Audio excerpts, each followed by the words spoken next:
ദുബായിൽ നമ്മുടെ ഇവിടുത്തെ ആൾക്കാർ മെയിൻ ആയിട്ട് കഴിക്കുന്ന ഒരു ഐറ്റം ലബനയും പിന്നെ സാത്താറൊക്കെ. അത് വെച്ചിട്ടുള്ള ഒരു ഗ്രിൽഡ് ബഗലാണ് കേട്ടോ ഞാനിന്ന് കാണിക്കണേ. അപ്പൊ നമ്മുടെ വീഡിയോ ഇഷ്ടമാണെങ്കിൽ ഫോളോ ചെയ്യാൻ മറക്കണ്ട. ഈ ലബനയ്ക്ക് ഒരു പ്രത്യേകതരം ടേസ്റ്റാ. അതേപോലെ തന്നെ സാത്താർ എന്ന് പറഞ്ഞിട്ട് ഒരു പൗഡറും ഉണ്ട്. അപ്പൊ വേക്കൻസി ചോദിച്ചു കുറെ ആൾക്കാർ എനിക്ക് മെസ്സേജ് അയക്കുന്നുണ്ട് ഡെയിലി. അപ്പൊ അവർക്ക് വേണ്ടിയിട്ടുള്ള ഒരു വീഡിയോ കമ്മിങ് ഡേയ്സിൽ വരണതാണ്. ഞാൻ ഈ ഇട്ട് കൊടുക്കണതാണ് ഈ സാത്താർ പൗഡർ. ബ്രെഡിന്റെ മുകളിൽ ലബനെ സ്പ്രെഡ് ചെയ്ത് കഴിഞ്ഞതിന് ശേഷം ഈ ഓയിൽ ഒഴിച്ചിട്ട് ഈ സാത്താർ പൗഡർ സ്പ്രെഡ് ചെയ്തു ഞാൻ. എന്നിട്ട് ഇച്ചിരി ഒലീവ്സും അതേപോലെ തന്നെ റോക്കറ്റ് ലീവ്സും വെച്ച് ഫിനിഷ് ചെയ്തു. ഒരു സിമ്പിൾ ഐറ്റം ആണ്.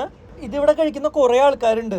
2026 കുറെ അധികം പുതിയ ഡിഷസ് ഇവര് കൊണ്ടുവന്നിട്ടുണ്ട്. പയ്യെ ഞാൻ ഓരോന്നായിട്ട് എന്റെ വീഡിയോസിൽ കാണിക്കുന്നതായിരിക്കും. ഇതുപോലെ ഇന്ന് ഞാൻ മോർണിംഗ് ഷിഫ്റ്റ് ആയിരുന്നു. ഇപ്പൊ ഇവിടെ തണുപ്പായതുകൊണ്ട് തന്നെ എനിക്ക് നല്ല ബുദ്ധിമുട്ടുണ്ട്. അപ്പൊ തന്നെ കിട്ടിയ ഓർഡർ ആണ് എഗ് ബെനഡിക്റ്റ് കേട്ടോ. പോച്ച്ഡ് എഗിന്റെ ഡൺനെസ് സോഫ്റ്റ് എഗ് ആയിരുന്നു. Poached egg soft egg guest എങ്ങനെ കഴിക്കണമെന്ന് ഞാൻ കുറെ ചിന്തിച്ചിട്ടുണ്ട്. ഓർഡർ ഒക്കെ അടിച്ചു കഴിഞ്ഞ കിച്ചണിലത്തെ കുറച്ച് വർക്ക്സും ചെയ്ത് മോർണിംഗ് ഷിഫ്റ്റ് അടിപൊളിയായിട്ട് തന്നെ ഞാൻ പൂർത്തിയാക്കി. ഈ വീഡിയോ ഇഷ്ടമാണെങ്കിൽ ലൈക്ക് ചെയ്യാൻ മറക്കല്ലേ. Bye from chef Salvin അപ്പസുലാൻ.